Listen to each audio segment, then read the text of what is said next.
дар ҳисоботи солонаи академия дар соли 2024 қайд карда шуд, ки дар соли таҳсилии 2024-2025 бо мақсади баланд бардоштани сатҳу сифати таҳсилот ва рушди иқтидори кадрии академия 368 нафар омӯзгорон ба таълим фаро гирифта шуданд, ки аз ин шумора 36 нафар профессорон, 11 нафар асосӣ, 148 нафар номзадҳои илм доцент, 84 нафар асосӣ, 54 нафар муаллимони калон, 41 нафар асосӣ ва 130 нафар ассистентон, 103 нафар асосӣ мебошанд. ҳамзамон бо мақсади баланд бардоштани маҳорати касбии омӯзгорон, шурӯъ аз 13 январи соли 2025 тӯли 2 ҳафта курси такмили ихтисос идома дошта, дар курси мазкур 70 нафар омӯзгорон ҷалб гардиданд. шумораи умумии донишҷӯён ва магистрантони академия дар соли таҳсили 2024-2025 4842 нафарро ташкил медиҳад, ки аз онҳо 972 нафарашон тариқи буҷавӣ, 3870 нафарашон тариқи шартномавӣ таҳсил менамоянд. аз шумораи умумии 4842 нафар 1607 нафарашон духтарон ва 3235 нафарашонро писарон ташкил медиҳанд.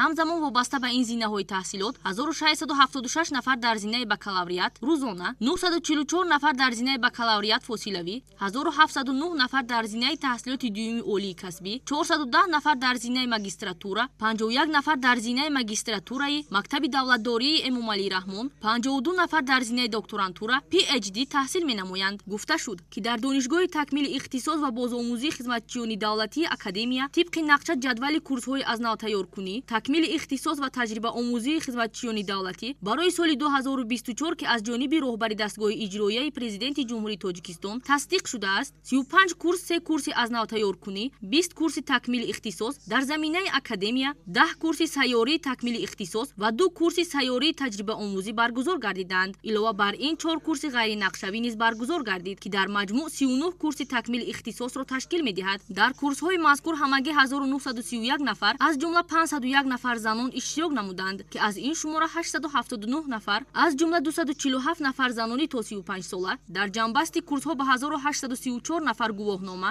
ва ба 97 нафар шаҳодатнома супорида шуданд. иброз гардид, ки дар арафаи соли 2025 аз ҷониби раёсати академия ва иттифоқи касабаи кормандону омӯзгорон ба маблағи 153580 сомонӣ барои харидории тӯҳфаҳои солинавӣ ба фарзандони кормандону омӯзгорон, донишҷӯёни ятим ва маъюб, харидории молу маҳсулоти ниёзии аввалия ба бошандагони мактаб-интернати рақами 1 шаҳри Кӯлоб, муассисаи таҳсилоти умумии асосии ғоибонаи наврасону калонсолони нобино ва сустбин ва ташкилоти ҷамъияти нобиноёни Нури чашми шаҳри Ваҳдат ва сарбозони қисми низомии 06870 қушунҳои зудамали Вазорати мудофиаи ҷумҳурии Тоҷикистон ҳамчун кӯмак расонида шуд.